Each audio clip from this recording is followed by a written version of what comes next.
Hey guys, it's Prince Rich with philosophyofdreams.com. So this is, I guess we could say, it's not really part 2, but it's more like a continuation of the previous video that I did called What is a Wild, which is a Wake Induced Lucid Dream. And some people also call it a Wake Initiated Lucid Dream, but the acronym is a WILD.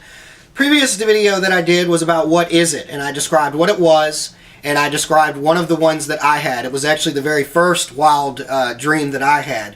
In this video, I want to talk about how you would actually induce one, some of the obstacles that you would run into when having a wild, and I'm going to give you some tips on how to overcome some of the obstacles. For those of you that are listening, or for those of you that have friends that have had one before, they can tell you a wild is one of the hardest types of ways to induce a lucid dream, but it is literally one of the most wildest experiences you ever have in your life.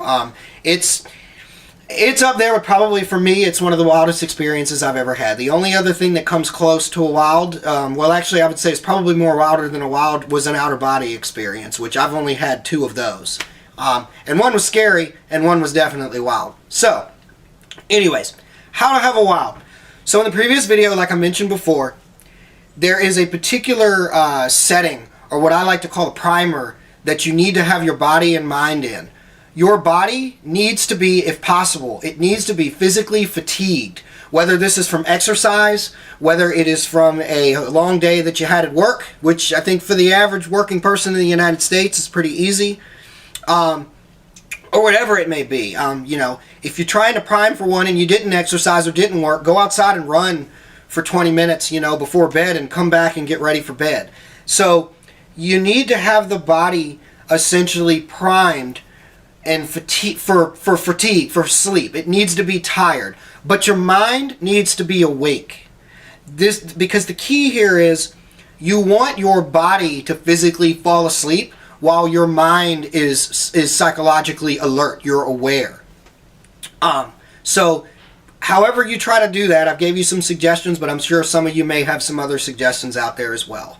I've even heard some really wild ones. Like I talked to somebody once that said that the best time that they have a wild is after they've been drinking. Now, you know, I'm just going to throw the disclaimer out there. We at philosophyofdreams.com are not suggesting that you turn around and go drink alcohol every time that you want to have a wild, or go do drugs or something like that. But I'm just letting you know that that's some of the things that I've heard, is that people, you know, one guy said whenever he goes out drinking with his friends, when he gets back home, his mind is wide awake, you know, but his body is fatigued from drinking, and then he can go into a wild just like that, like clockwork. I've never personally tried that, but the bottom line is the body needs to be fatigued, the mind needs to be awake. When you get into the bed, you'll find that your body falls asleep quicker. Now, here's where some of the obstacles come into play, and here's some of the science behind it. When you're laying in the bed and your body is fatigued and your body begins to sync up with the brain to go into what's known as sleep onset, because the brain and the body have to be in sync before you actually start to fall asleep, your brain will actually send signals to your body basically to check and see if the body is ready for sleep. Different people get different types of stimuli when this happens. I have heard of people that say it feels like something is sitting on their chest, like something really, really heavy, and they have a hard time breathing, like they feel like they're like... The bottom line is, whatever type of stimuli that you start seeing, that is a signal or a way for you to know that you're starting to fall asleep. You're headed towards sleep onset, so you're on the right track. The key is, which is the main obstacle, is to not let the stimuli from the brain ruin it for you, or wake you up, or scare you, or get you to kind of jump out of your bed or something like that, because if you do that, the induction is ruined. So you have to learn to ignore all of these different strange phenomena and stimuli that you're going to see once your body starts to fall asleep while you're sitting there consciously experiencing this.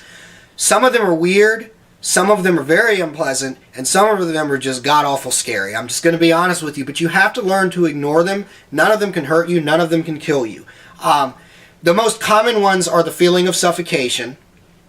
I've actually had this one a couple of times, And what it is a lot of people don't know is right now when you're breathing like this. You're basically like, you're breathing at a normal pace like normal people do when you're walking around or sitting down at a desk or something like that. This, 90% of the time, or somewhere in there, that's not how you breathe when you're asleep. You breathe differently. You actually need a lot less oxygen when you're asleep, and you take much shorter and much shallower breaths when you're asleep. And the reason it scares people when they start to go into sleep onset and they start breathing like that, it's because your brain is taking your voluntary and voluntary breathing function from you. It's taking it from your control of breathing on your own, and it's doing it for you. And the brain doesn't breathe while you're asleep the same way that you breathe. So you get this feeling of suffocation, which for most people just totally ruins it. I've learned to get used to it, and I already know when it starts to happen, I think to myself, I'm not going to suffocate. Soon I'll be in a dream, and you've probably noticed if you've ever been in a lucid dream, you can hold your breath in a lucid dream and you don't die because you don't need to breathe in the lucid dream. Your body is breathing on the waking side, while in the dream world, you don't have to breathe. It's the dream world. You could swim underwater for an hour if you wanted to. So that's one of them. Mine, which it just drives me completely nuts, I call it the itchies. My brain will send signals to my body in the form of an itch. So I'll start to get these itchies everywhere, and then I want to itch them. I want to start itching all over and be like, oh my god, I'm itching. The problem is when I do that, it ruins the dream, because once your brain senses that your body is itching, your brain is thinking, oh, well, you're still awake. I'm not going to put you to sleep right now. I'm not going to let the body go into sleep on set. So for me, to me, it's one of the most annoying things in the world, but I have to learn, and I'm still learning, to ignore it. To just let those itchies come across my whole body, and just, because after a while it subsides. Sometimes it takes 5 minutes. I've even had it last as long as 10 minutes sometimes, and let me tell you, it's god-awful annoying, but it's worth it if you cross over that hurdle and go into sleep on set. So for me, once the itchies stop, I start to notice even weirder things. Like, usually it feels like the sound is leaving the room. Like, if any of you have ever felt like what it feels like in your ears when you go into an elevator that, let's say, it's going up really high, that pressurized feel, or if you're driving down the road like on an interstate or at a high speed and you have like one window open in the back seat or something and you get kind of that pressurized feel. Some of you are probably watching this saying, I know exactly what you're talking about. A lot of times you'll start to feel that because your senses are depleting. Your senses like smell and taste and touch and hearing, they're going away because you're going to sleep, and then you use them in the dream world, so to speak, because you can hear in dreams and you can smell in dreams and things like that. So it's almost like those senses are receding. So you have to learn to ignore that. Ignore all of these things. I don't care how unpleasant it is. I don't care if it feels like you're going to suffocate. You won't, because you'll feel like you're going to suffocate, and then your brain will take that breathing away, and then you realize, I don't have to breathe anymore. I'm still here, I'm still living, but I don't feel myself breathing or feel myself controlling your breathing. It's because your brain has taken the function of breathing away. So if you can get past all of those things, you're going to slowly start to notice that the imagery that you see behind your closed eyelids that before was just black splotches, those splotches that were moving around and flashing in front of your eyes, they actually start to turn to a dreamscape, and then you'll be into the dream. The other one that I forgot to mention, which is the last one, which always happens, this happens every night when you fall asleep. Most people probably don't even notice it, but you are going to notice it if you do a Wake Induced Lucid Dream, is you're going to have to go through sleep paralysis. The good news is you're going to be already laying in your bed still anyways, so just ignore it. This is where the feeling of it feels like something is sitting on my chest comes from, or like someone heavy was sitting on my leg.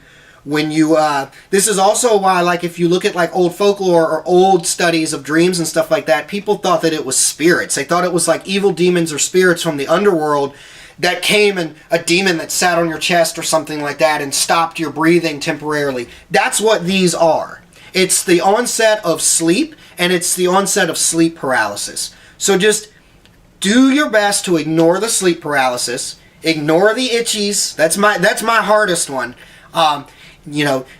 Honestly, I think that the sounds and the depressurization that you hear in the room, and just you know, all kinds of other weird noises that you may hear in the room that crop up during sleep onset. I find them very interesting and sometimes very relaxing, but some people find them scary. Just understand that nothing in the dream world can hurt you. This isn't Nightmare on Elm Street. So once you kind of condition yourself psychologically to realize that all these things are naturally occurring phenomena that happen every night, you're just not conscious when they happen every single night, which is why it's new and scary or unusual to you.